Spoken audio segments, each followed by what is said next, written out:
Ассаламу алейкум, добрый вечер, дорогие друзья. Я снова с вами, Джамбулат Умаров, со своим грозным взглядом из Женевы на территории прекраснейшего парка, который является собственностью Организации Объединенных Наций. Здесь мирно расхаживаются люди, здесь за моей спиной как символ жизни, как символ мира и символ стабильности и постоянства вот этот вот ливанский кедр, который был посажен еще в 1832 году.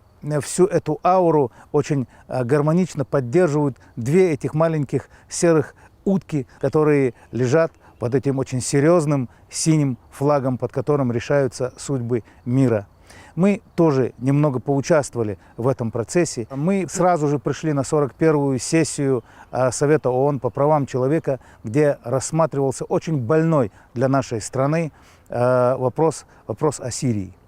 Да, в этом многоголосии, в этом разноцветии рас, народов, государств, языков, все-таки слышалась добрая воля. Все-таки, высказывая свои мнения, дискутируя, люди стремились к миру. И мне было очень приятно, представляя свою огромную страну, Российскую Федерацию, мне было очень приятно говорить о том, что весомый вклад, и это подтверждали все участники Совета, все представители стран-участниц ООН подтверждали весомый, очень серьезный и существенный вклад в это святое дело благотворительного регионального общественного фонда имени первого президента Чеченской Республики, героя России Ахмадхаджи Кадырова Далгазов Обалдольцин. Это было очень приятно. Очень приятно было, что люди отмечали значение Рамзана Кадырова, его роль в борьбе с международным терроризмом, роль наших чеченских ребят, которые служат сегодня в Сирии, поддерживая там общественный порядок. Это было очень приятно. Я гордился своей Чеченской Республикой, я гордился своим народом, я гордился своей великой страной Россией.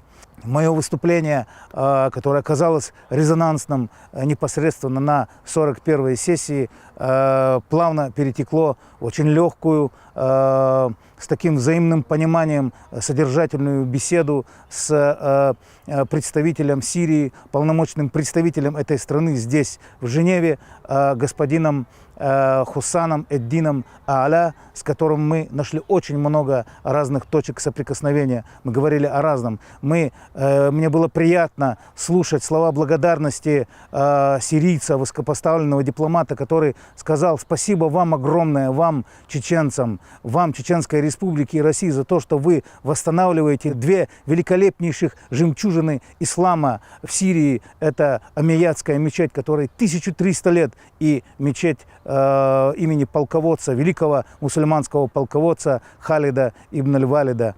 Мой рассказ был бы неполным, если бы я не поведал вам о дружной семье наших дипломатов, которые работают здесь день и ночь. Это действительно дружная семья, и я был окутан этой аурой, этого братства, теплотой этого гостеприимства.